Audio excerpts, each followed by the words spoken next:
नमस्कार दोस्तों, नवकार सिस्टम्स में आपका स्वागत है। आज हम बात कर रहे हैं सिक्योराई के इलेक्ट्रॉनिक लॉक के साथ। नवकार सिस्टम्स की वाईफाई वाली पावर सप्लाई, रिमोट वाली जो पावर सप्लाई है उसके साथ हमने यहाँ रिमोट, ये पूरा सेटअप हमने टेबल पे लगा रखा है। इसको हमने करंट दे रखा है, सिस्टम को एक्टिवेट करा हुआ है हमने। पावर हमने दे रखी है। ये जो लॉक है इलेक्ट्रॉनिक लॉक है सिक्योराई का। पहले हम लॉक के बारे में बात कर लेते हैं। ये इलेक्ट्रॉनिक लॉक है जिसको कि नॉर्मली आप ऑपरेट कर सकते हैं बटन की हेल्प से। ये इस तरह से ये लॉकिंग सिचुएशन हो गई और ये बटन दबा के इसमें आपको लॉक, ये लंबे खांचे वाला लॉक आ रखा है इस लॉक के अंदर। सिक्योराई का इलेक्ट्रॉनिक लॉक है, हैवी ड्यूटी लॉक है। साथ में इसके साथ चाबियां हैं, कंप्यूटराइज चाबियां हैं, 5 चाबियां हैं। और यहाँ पर हम आपको 3 रिमोट, ऐसे आपको 3 रिमोट और मिल जाएंगे। तो ये इस तरह के रिमोट आपको मिल जाएंगे। तो हमने यहाँ पर कनेक्ट किया हुआ है। लॉक की 2 तारें यहाँ पर हमने कनेक्ट की हुई हैं 35V और NO के अंदर, और स्विच की जो 2 तारें कनेक्ट की हुई हैं 12V और SW के अंदर। और रिमोट को हमने पेयर किया हुआ है। यहाँ पर एक पेयरिंग का बटन है, ब्लैक कलर का बटन है, जिसकी हेल्प से हम सारे रिमोट्स के बटन को पेयर कर सकते हैं।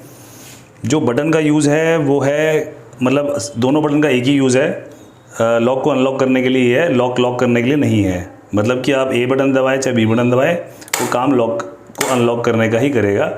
जब दरवाज़ा बंद कर देते हैं तो लॉक अपने आप लग जाता है। ये है आपकी वर्किंग, और हमने कनेक्शन यहाँ किए हुए हैं।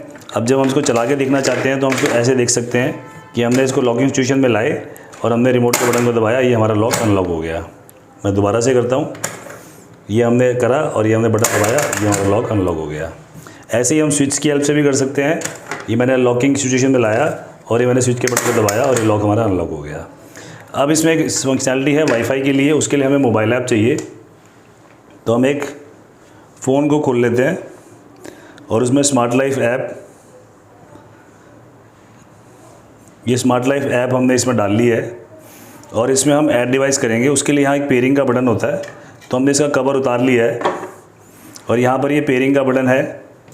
एक लंबा सा स्विच निकला हुआ है ये वाला, जो कि जिसको कुछ देर दबा के रखना होता है और इसको पेयरिंग मोड में लाना है। उससे पहले आपको मोबाइल में वाईफाई कनेक्ट कर लेना है, और जिस डिवाइस से आपने कनेक्ट करना, जिस वाईफाई से इस डिवाइस को कनेक्ट करना है, आपने पहले इस फ़ोन को कनेक्ट कर लेना है उससे। और उसके बाद आपने इसमें GPS ऑन कर लेना है और ब्लूटूथ भी ऑन कर लेना है। और आपका जो वाईफाई है वो 2.4G का होना चाहिए। तो ये आपकी टोटल रिक्वायरमेंट है। अब आपने यहाँ ऐड डिवाइस पे जाना है और इसको पेयरिंग मोड में लाना है। तो यहाँ पर एक परमिशन एक्सेस है, तो हम कंटिन्यू परमिशन की एक्सेस दे देते हैं वाइल यूजिंग द ऐप। और हम क्योंकि इसको पेयरिंग मोड में लाना है तो हम इसको दबा के रखते हैं कुछ देर के लिए। अभी तो ब्लू लाइट ऑन होगी, तो हम कंटिन्यूसली 10 सेकेंड, 5 सेकेंड से 10 सेकेंड तक दबा के रखते हैं। ये अब पेयरिंग मोड में आ गया है। अभी पेयरिंग मोड में आ गया है, तो अभी यहाँ पर एक डिवाइस शो होना चाहिए जिससे कि हम इसको ऐड कर सकें। तो ये फास्ट ब्लिंकिंग शुरू हो गई है। यहाँ पर हमारा वाईफाई ऑन है, लोकेशन भी ऑन है और ब्लूटूथ भी ऑन है। अगर ये अभी डिवाइस शो नहीं हो रहा, हम दोबारा से बैक करके ऐड डिवाइस पे जा सकते हैं।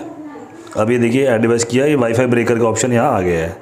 हमने इसको सिलेक्ट किया और यहाँ यूज़र जो हमारा वाईफाई है वो हमने सेलेक्ट करके पासवर्ड डाला, और ये हमारा अब ये जैसे ही कनेक्ट होगा ये लाइट ब्लिंक होना बंद हो जाएगी। ये लाइट ब्लिंक होना बंद हो गई है और ये हमारा अभी ये ऐड हो रहा है, पर ये अभी हो जाएगा क्योंकि लाइट ब्लिंक होनी बंद हो गई है। तो डिवाइस ने, इसके सर्किट ने वाईफाई को एक्सेप्ट कर लिया है और ये वाईफाई ऐड हो जाएगा। तो इस तरीके से ये पूरी प्रोसेस है। इसको ये देखिए ऐड हो गया, डन कर देते हैं। अब इस पूरी प्रोसेस में अभी एक स्टेप रह गया है जो कि सबसे ज़रूरी है, जिसको कि आपको मिस नहीं करना है। वो ये है कि यहाँ पर आपको टाइमर में जाना है, और टाइमर में जाने के बाद यहाँ पर इंचिंग के अंदर जाना है और इंचिंग सेटिंग को ऑन कर देना है। ये बस इतना करना है। बाय डिफ़ॉल्ट ये 0.2 सेकेंड है, इसको चेंज नहीं कर सकते आप। तो बस इतना ही करना है, और अब आप करेंगे तो अब आपका ये लॉक परफेक्टली वर्क कर रहा है। मतलब ये 2 सेकंड के लिए इसको करंट देगा और लॉक आपका अनलॉक कर देगा। मैं इसको मोबाइल ऐप से अनलॉक करके दिखाता हूँ। ये मोबाइल ऐप से अनलॉक हो गया। तो इस तरीके से हमारा सिस्टम काम करता है। जिससे मोबाइल ऐप में ये एडवांटेज है कि आपको हर टाइम रिमोट कैरी नहीं करना, आपको स्विच के आसपास नहीं होना। आप कहीं से भी आप अपने लॉक को अनलॉक कर सकते हैं। आप कहीं बाहर हैं और आपको कोई कुरियर वाला आया है और आपको उसको अलाउ करना है कि कुरियर रखने के लिए, तो वहाँ पर आप ये मोबाइल ऐप यूज़ कर सकते हैं। मोबाइल ऐप आप 20 मोबाइल्स पर यूज़ कर सकते हैं मैक्सिमम। और स्मार्ट लाइफ ऐप के लिए आपको कोई मंथली चार्जेस या ईयरली चार्जेस नहीं लगते, कम्प्लीटली फ्री है। तो ये है हमारा सिक्योराई का इलेक्ट्रॉनिक लॉक, जो कि नवकार सिस्टम्स की वाईफाई और रिमोट पावर सप्लाई के साथ, जिसमें आपको 3 रिमोट मिलते हैं। स्विच की कनेक्शन हमने आपको करके दिखाए हैं, बट स्विच इसमें इंक्लूडेड नहीं आता। वो स्विच आप अपने हिसाब से कोई भी लगा सकते हैं। वो बेल टाइप स्विच होना चाहिए, जिसका कि बटन दबाते हैं और वो वापस अपनी पोजीशन में आ जाता है। तो इस तरह का स्विच आपको यूज़ करना है। तो ये सेटअप है। आई होप आपको इस प्रोडक्ट समझ में आया होगा। Thank you.